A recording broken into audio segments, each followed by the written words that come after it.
All right, welcome to the 16th episode of the Recruiting Game podcast. My name is Trent Loera, if you don't know by now, and I'm here with my guest, Adrian Rodriguez, who plays over at Idaho State.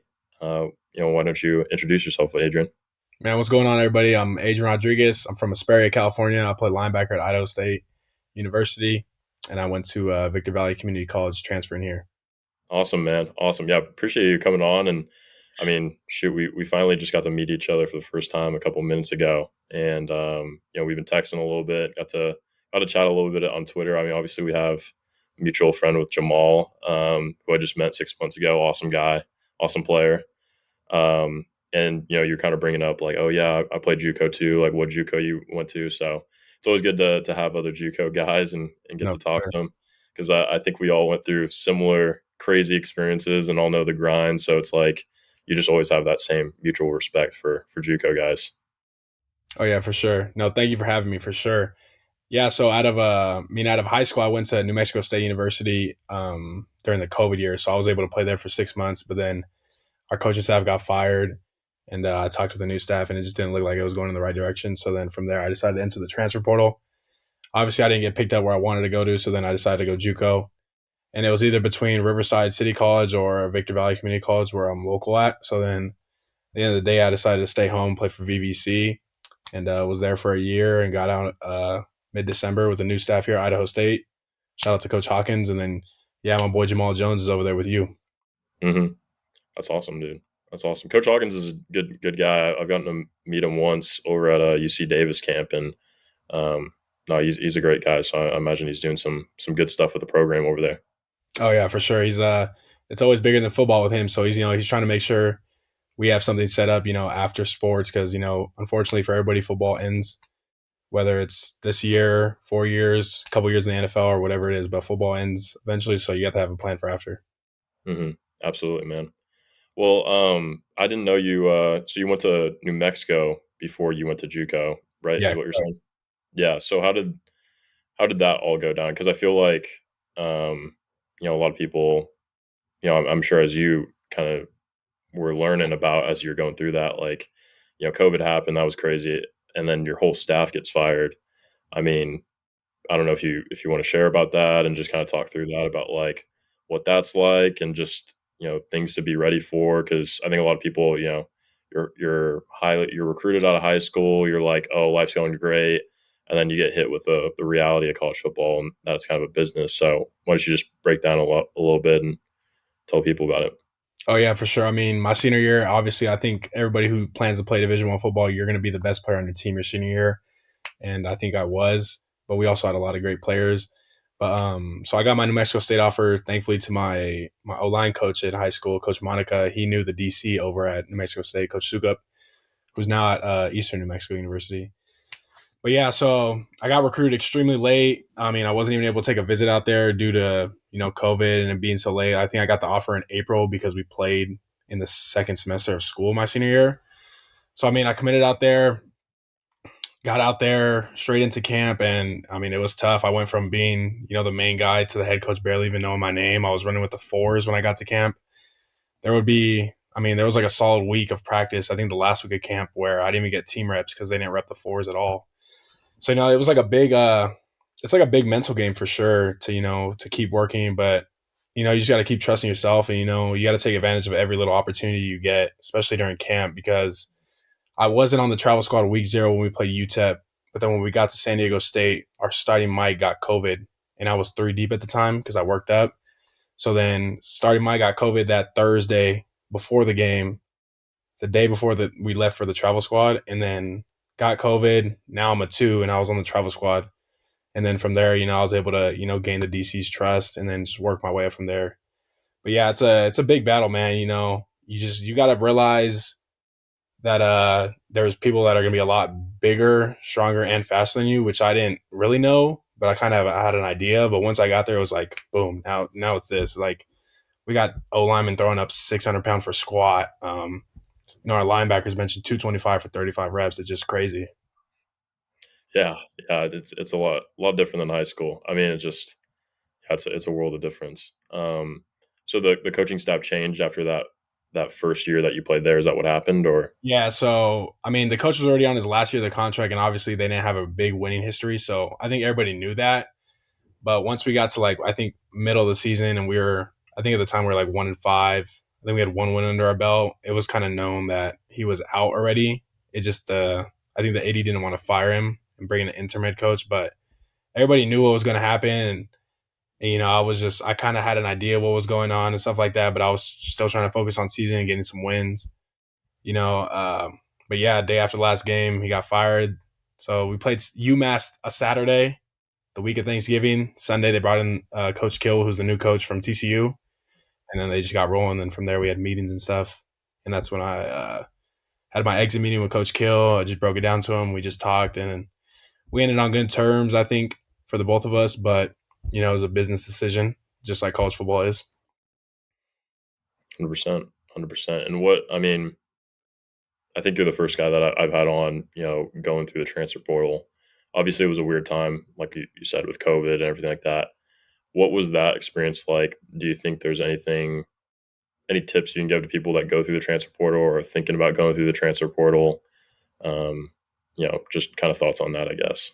Man, I think the biggest thing I would say is if you for sure don't know if you're going to get picked up, I say I would definitely not enter unless you want to go a lower level, because it's really rare to see somebody go from like Division 1 FBS to a Power 5 or to a Group of 5, because we were independent at the time. But I think we had like out of that year we had like 20 people leave, and I think only like 3 total got picked up.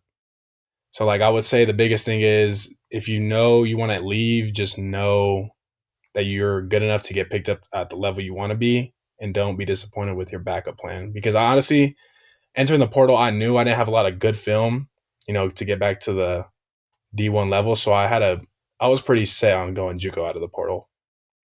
Gotcha. Yeah, I definitely agree with that. I mean, just what I've seen from the outside and what I've heard from other people, it's like it's rare. It's hard to maintain that same level, or like so many people leave thinking like, oh, I'm going to go higher or something like that, and Yeah, just sure. it. I mean, it's definitely not that it's like not possible. It's just it's difficult. It's hard. So yeah, I definitely agree with that. Yeah, so like Um, just for like an example, like if you know you're yep, gonna get bigger, we had I'm not gonna point out names, but we had a dude, one of my good friends out there. He was thinking about entering the portal, and before even like our last game, like there was Power 5 and Group of 5 coaches following him on Twitter, because I think they kind of knew. So they were already trying to follow him on Twitter and stuff like that. Just he couldn't text until he entered the portal, and then once he entered the portal, all those schools that were following him on Twitter instantly offered. So it's like you'll get hints. interesting, interesting. Yeah, I mean that makes sense. But I've heard some stories of that, of uh, of just guys getting poached and stuff like that from other schools. So it makes sense that kind of stuff would start to happen, especially at a program like you said, where it's like writing's kind of on the wall, things are going to change. Probably can grab a couple guys from there. So yeah, that's pretty interesting. Um, and what was that like? Were you pretty set? You went to Victor Valley, so were you pretty set? Like, oh hey, I have a pretty good idea. I'm going to go to JUCO. Like, I'm going to go to Victor Valley. Did you check out a bunch of JUCOs? Like, talk about that a little bit. Yeah. So once I entered the portal, Coach Pacheco from RCC instantly hit me up, and obviously they just came off the runner up in the state game in for California JUCO. So he was constantly hitting me up, and I wanted to go there, but with my ride situation in my vehicle back in California, I just wasn't able to make the drive. But I was talking to, I talked to a couple FCS schools, but none of them pulled the offer. But JUCO wise, I was pretty set on Victor Valley because I already had ties with the head coach there. He used to coach at my high school. So that was really the biggest thing why I went there. And my old high school head coach was the DC there at the time. So it was kind of set in stone, but I was debating on going to RCC at big, but staying home was big on me. Gotcha. Plus, I mean, Victorville, just beautiful place. Oh yeah, for sure, man. No, Nothing I like remember we would, because Victor Valley played a couple teams that we played, like Glendale. yeah, for sure. Trying to think through a couple others, but and I remember we would constantly be pausing the film, and our coach would be like, "Man, look at that! Just look at the background over there. It just looks beautiful, huh, guys?" And we're like, "Oh yeah." As we look at our practice film, beach in the background, Oh yeah, it's like, crazy. Because it sucks because they're getting a new field built this year, but last year we played at a high school, and it was like one of the newer turf fields out there in my area. but like it's an old, like I mean the high school was built in like 1950, so it's not outside of it's not really renovated, but it's straight, yeah, it's straight desert, man. Yeah, no, the field does look pretty nice. You're right about that. Yeah, but yeah, just straight desert. Straight desert. Uh, yeah, a lot different than other places in California. Oh yeah, for sure. Yeah, so I mean, talk a little bit about. I mean, obviously we went both went JUCO, so we kind of know the general gist. But I'm curious, like how was things at Victor Valley? I mean, you guys are pretty solid program for the most part. Had some dudes for sure, at least from what I saw. Yeah, for Um, sure. I mean, we had I think 5 guys, 4 or 5 guys get out to Division One programs. So we got Cam Stevens at University of Idaho, Matt Lowe, Morgan State, KJ Edwards, Colorado State, and then me, Idaho State. So that's 4 actually. My bad. And then we had a couple other guys go D2. Josiah Stokes, our left tackle, did. But yeah, I mean, it was JUCO's not fun. Especially coming from a 4-year program where you're getting fed.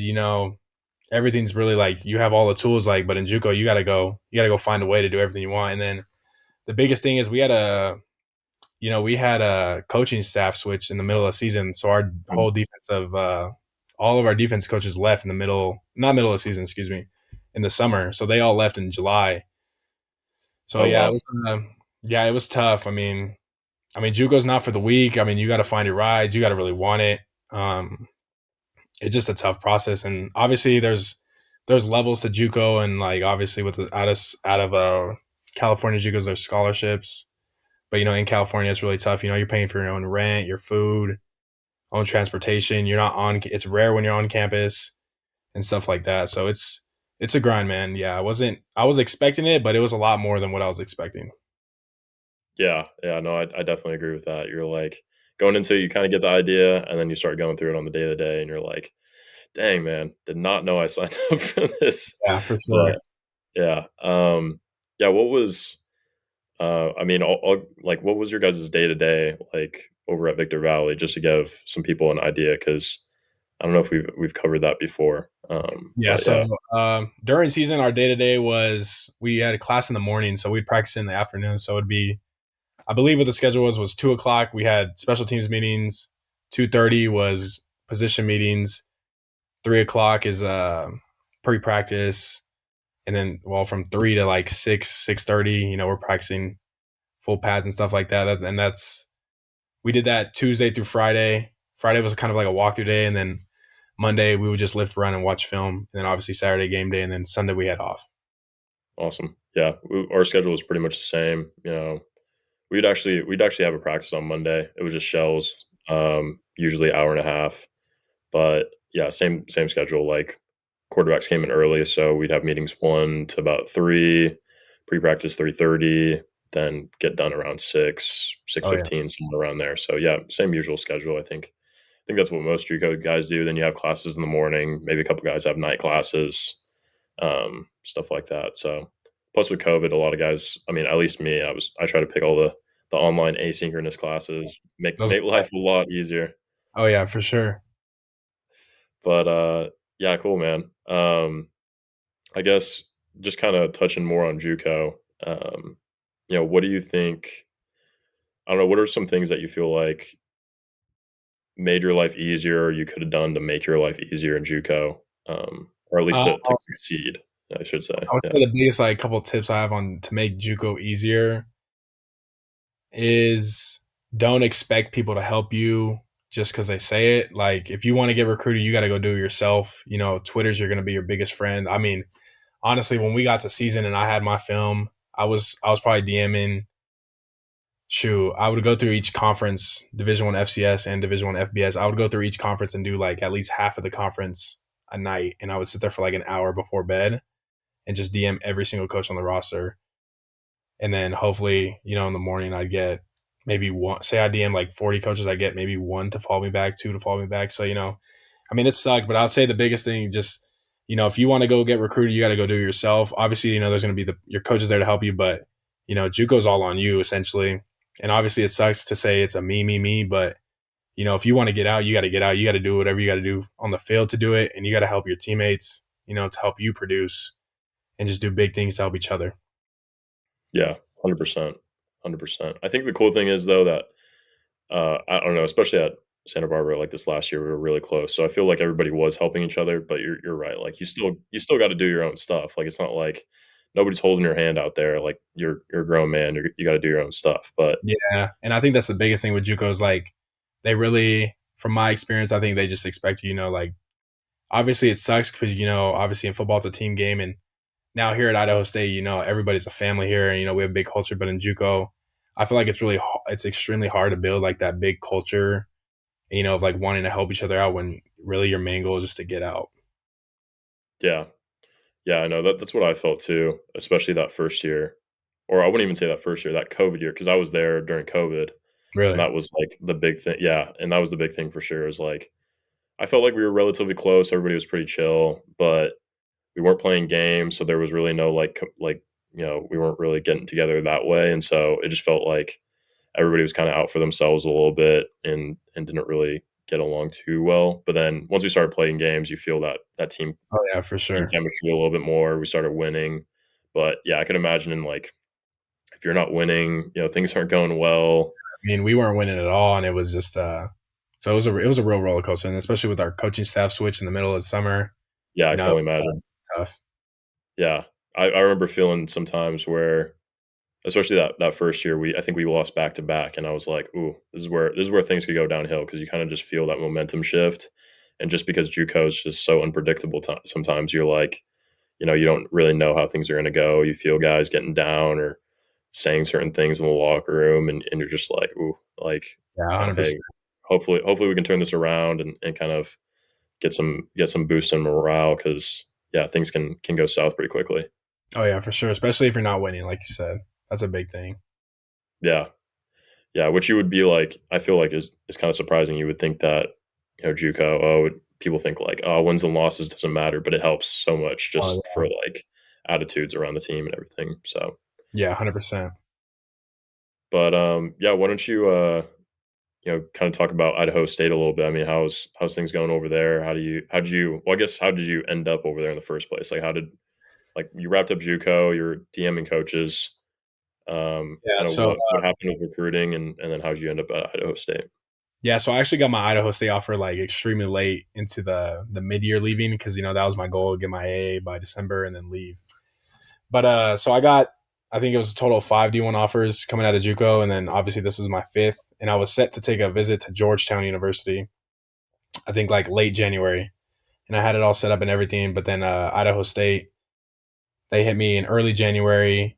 I mean, they texted me on a Tuesday. I got on a visit. I was on a visit that Friday, so everything happened really quick. And then I got here on my visit. The staff explained what they're trying to do here. They put up the numbers on what they've done in the past with their previous staffs.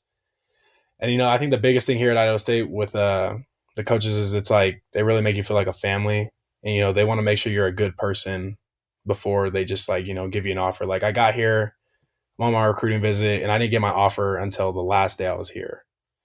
So I got here on a Friday. I didn't get the offer until Sunday morning with my exit meeting with the coach, and then so if I wanted to leave at mid year, I had to commit within like a week. So it was a pretty quick process, but I thought all the keys were there. Everything looked right with what's going on, and then so I ended up committing, and it was a great decision so far. And then we got into winter workouts, went well. We have Coach Pitt here.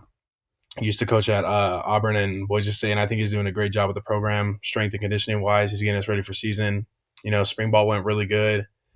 We were able to add a lot more depth too than what we were expecting because we got a decent amount of guys leave to the portal since the other coaching staff left. But it's been a great process. I love it here. The people are great. The town's great. It's a good city to be in, and I'm just excited to get into camp and get rolling. Yeah, 100%, man. I'm curious, like you said that Idaho State came in late. Were you already in like talks with them a little bit, or was it just out of the blue, or how did it work? Yeah, it was really out of the blue. So like I believe it was like a Monday. I got a Colorado State University Pueblo offer, and they wanted me to take a visit, which is a D2. That was a Mhm. Monday. Tuesday, Coach Hensley DM'd me, and got it all set up from there. And then Friday, I was on a visit. Yeah, yeah, that's what It I was mean. pretty quick. Yeah, I think that's one of the things that really surprised me is like nobody really talks about JUCO recruiting and how it works. No, Like, maybe some of your coaches will kind of tell you, but they don't really explain to like the extent that hey man, like you can just be. I remember there was times where I'd just be like, I'd be sleeping, I'd wake up at like around 8, and then next thing you know, like 8:03, I get a phone call out of the blue from a coach, and they'd be like, "Oh yeah, hey man, like love your film. You've been on our board for a couple months now. We're gonna offer you." And I'm like, dude, you weren't even following me on Twitter before. How did you know who I am? Yeah, it's And crazy. it's just crazy to see that. So the JUCO stuff you got to be patient with because yeah, I mean I've heard we had a receiver my freshman year that same thing happened to him. Like he didn't really have much. He was just kind of waiting on things, and then UTEP called him on like a Monday. Next thing you know, he was on a flight on like Wednesday, Thursday. Got an offer when he was on the visit, and now he's at UTEP. So like, it's just Yeah, it's crazy crazy. stuff happens like that. Yeah, and then my biggest goal was to leave at the mid-year in December. So, I mean, I didn't want to wait in the spring semester and wait it out and try and gamble that when I thought this was a great offer.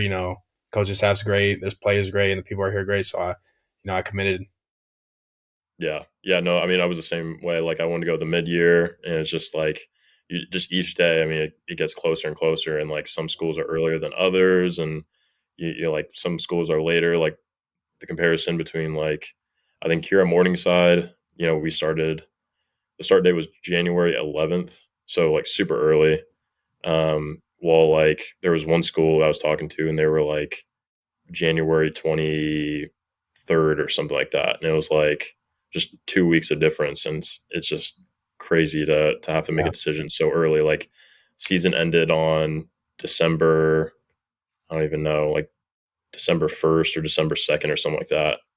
And then we were Yeah. already, right away you're prepping for the next month you're going to be at a next school or new school and you're trying to figure out where.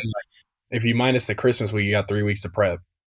Yeah, exactly. Yeah, you got Christmas in the middle there and New Year's. Like it's a hectic time of year to get recruited and try to figure everything out. For sure. Yeah, cool, man. Well, why don't we talk a little bit more about Idaho State? Like, why don't you give us? I mean, obviously you went through spring. I think not a lot of people kind of know about like spring ball, how that all works. What was like, kind of what was your guys' weekly schedule? What did like a practice day look like? Why don't you just kind of give some insight to that? For sure. So I think our weekly schedule once we got rolling was we practiced Tuesday, Thursday, Saturday, and then Monday, Wednesday, Friday would be our lift and run days. And then obviously practice was in the afternoon, so we would practice I believe from 2 to 4:30. So it would just start off a stretch, stuff like that, and then we just get rolling as a team. But then Saturdays were our big days. We'd scrimmage and stuff like that. It was in the morning. But the biggest days, we had were Monday, Wednesday, Friday. When we had a prep we had meetings those days, lifting and conditioning. Obviously, it was tough because it's 20 degrees outside in the morning.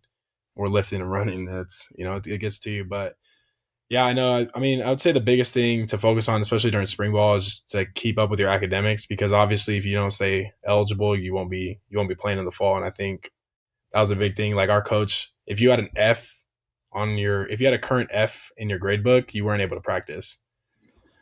So that was a big thing with a lot of guys, that forced us, to heavily focus on academics and, to make sure to make it a priority because, you're not just here for football, you're here to get an education. But yeah, the spring was good. The schedule, it was a lot more than I think what a lot of guys expected here. But we got into it rolling because obviously with the new staff, everybody's learning a new defense, not just the players, but the assistant coaches and everybody else. So I mean, it was good. It's very time consuming. So I would say to people out there looking to play college football, just make sure you know how to time manage really well.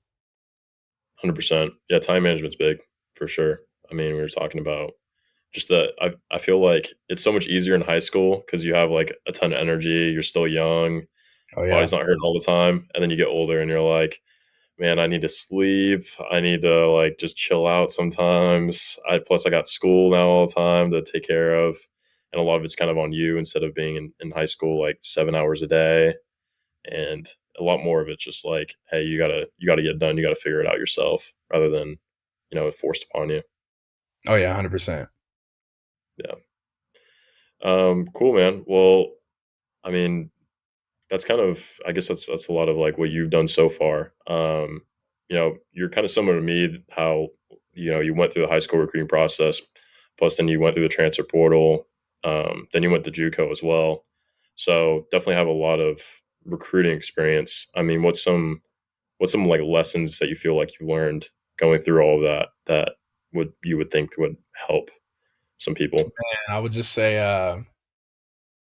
like the three biggest things is to be patient. One, number two is anything you can achieve anything with hard work and dedication.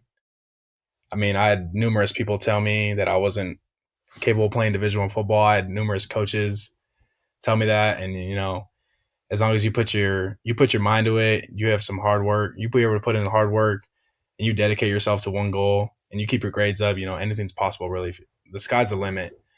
And then I would just say number three is just stay focused. I mean, if you really want to play for college football and get your school paid for, it's possible for anybody. Don't let anybody tell you you're too small, you're too short or anything like that, because we got dudes here that are 5'8", 5'9" receivers, 5'8", 5'9" DBs that are balling. So and then the biggest thing is being professional to carry on top of that.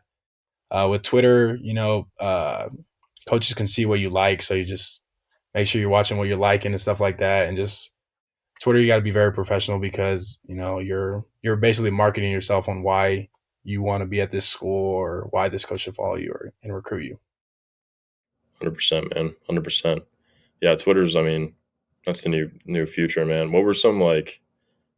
Or is there anything you did on Twitter that you felt like was that helped you a ton, or that you felt like not many people did that helped you get recruited a lot? Or Yeah, so I would say the biggest thing is I would try and follow coaches at night, and then hopefully that was when they wake up first thing in the morning. When they're getting ready for the day, they're just checking their phone through breakfast. The first thing they're seeing is my notification rather than in the middle of the day. When they're getting multiple follows. So I would say follow coaches at night. So the first thing they see in the morning is your notification, hopefully. yeah, that's a good tip for sure. Yeah, time of day is always important. Same thing I think with like emails and anything that you're Oh yeah. messaging them or hitting with. Like try to beat everybody else to it, so that way first thing in the morning they see you first. Oh yeah, for sure.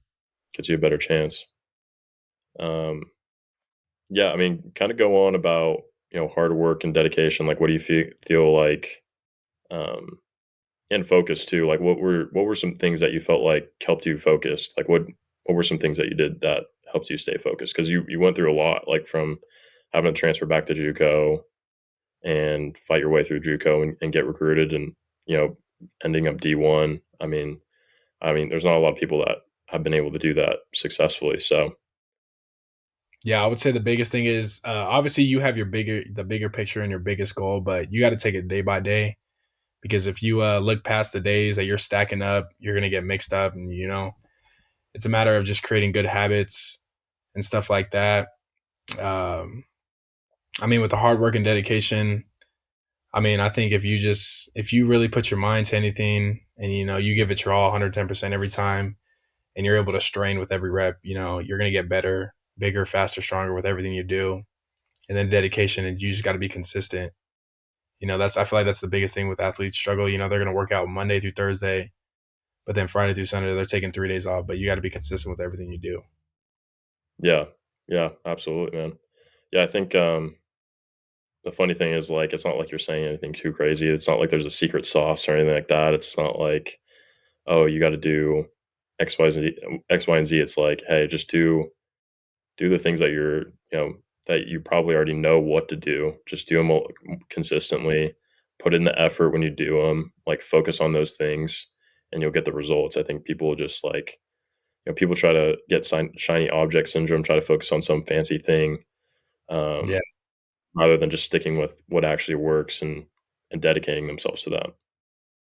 yeah. I mean, I feel like a lot of people try to sit here and false advertise a lot of stuff, to get better as an athlete, with all this new equipment and technology.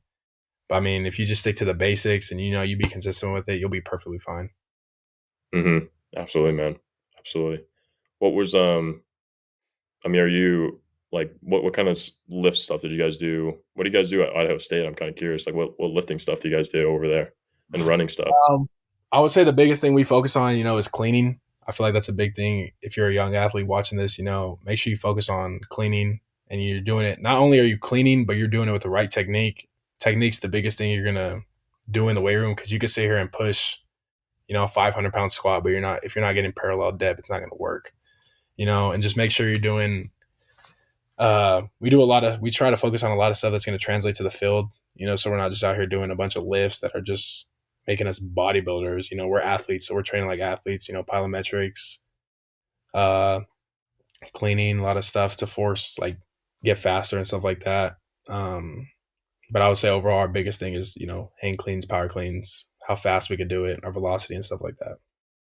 That's awesome, dude. Yeah, no, I totally agree. Cleans is like, I mean, it just makes sense to do them when you talk about explosion and they translate to plyometrics, like you said, and it's just it's a good lift to generate more power, way more than some of the other lifts. I mean, obviously squat bench is good too, but you know basically clean gets everything in there, and plus you Oh get to yeah, be super explosive, which is what you're going to be on the football field. So for sure. cool, man. What about? I mean, what about? Do you guys have a conditioning test coming up at all for fall camp? Or Yeah, so I believe our conditioning test will be 300-yard shuttles, and we got, gotcha, I believe it's either three or four of them, and under, well, obviously each position group makes their times, but power skills will have to make them in 55 seconds. gotcha, yeah, yeah. We're lucky enough that if we have like certain amount of attendance for our summer workouts, then we don't have to do the conditioning test. But it's the same thing. Like I think it's 300-yard shuttles is what it is. Same thing as you guys. I haven't done those in a minute. I think I did them like we did them going in my junior year of high school, Really? and yeah, I remember I went on like a week cruise like the week or that week before, and didn't really work out too much. And then I was like, oh, I'll be fine, and I was like huffing and puffing afterwards. I got them done, but yeah, those are no joke. That's Yeah, a lot of running. those are definitely the biggest thing the hardest conditioning I've experienced in my life is 300-yard shuttles. Yeah, are you guys doing like is it 25 and back or is it 50 and back or what are you guys doing for those? 15 back. 15 back, yeah. You guys do 25 and back? I think it's 25 and back for us, which is just that's brutal because you're talking about I don't Change it. even yeah, a lot of change of direction. I think that's what like 6 or maybe something like that. I don't even know. Yeah, I But think that adds up for sure. yeah, yeah, big time. 'Cause that's what gets you is the burst in between. It's not really like the striding part isn't that bad. Like if you're just staying in a straight line striding, that's not that bad. But when you have to like cut and then touch the line and get down, and that's where it's the worst. Oh yeah, for sure, 100%. Yeah. Um, yeah, man. I mean, what are you guys usually doing for running right now? I mean, because you guys are in summer workouts right now. Oh yeah, for sure. So we have Mondays are is our speed days. So we're focusing on a lot of speed techniques. So we do a lot of band work, broad jumps, stuff like that. Tuesday we have conditioning where we usually hit either 300s, 110s, or fifths, and then whatever we do on that day, we'll do on Thursday and Friday, along with like circuit workouts, which is like agility bags, shuttles, like 5-10-5s, stuff like that, grid work, half line work, run the hoop work and stuff like that. Awesome. That's some good stuff, man.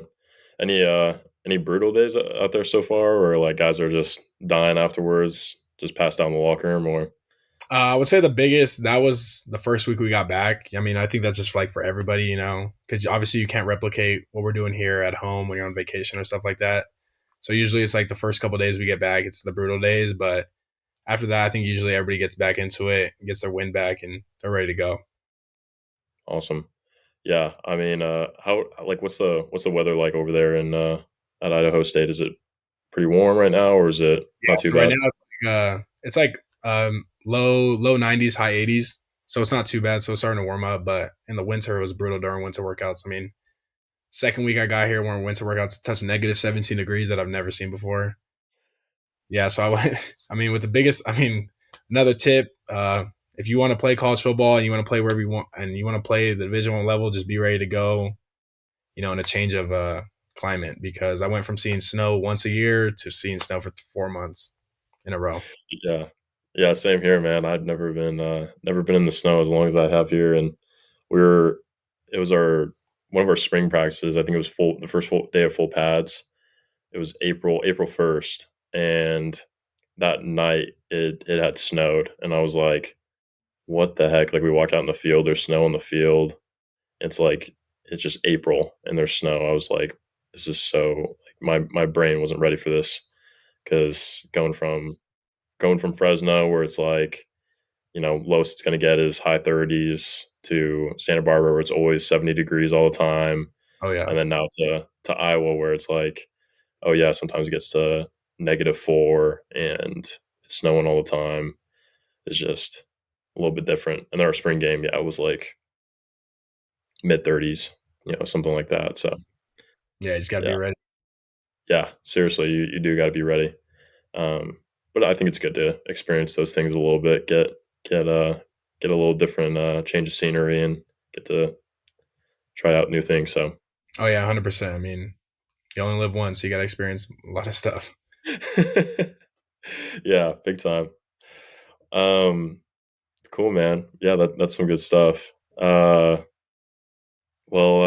man. I don't really have too much else to talk about. Just kind of want to dive into recruiting. I mean, is there anything else with recruiting? Because obviously the podcast is heavy recruiting centric stuff, and um, anything else that you feel like would help, you know, other guys, younger guys that want to get recruited?